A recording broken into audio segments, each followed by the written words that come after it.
In this video, I'll show you how to enable or disable crash reporting in Brave browser so you can control whether the browser sends technical crash data to help improve stability. If your browser ever crashes or becomes unstable, enabling crash reporting can help Brave detect the problem and fix it in future updates. If you prefer maximum privacy and don't want any diagnostic data sent, you can turn it off at any time. Open Brave browser and click on the menu in the top right corner, then go to Settings. This will open the main settings page. On the left-hand side, click on Privacy and Security. This section contains all the privacy controls for your browser. Scroll down until you find the option called Automatically Send Diagnostic Reports or Crash Reports.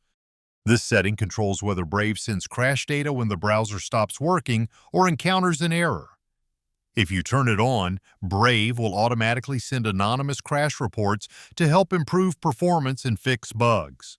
If you turn it off, no crash data will be sent and everything stays on your device. To change it, simply toggle the switch on or off depending on your preference. After changing the setting, click the Relaunch button that appears to restart Brave. The change will only take effect once the browser has been relaunched. That's how you enable or disable crash reporting in Brave browser.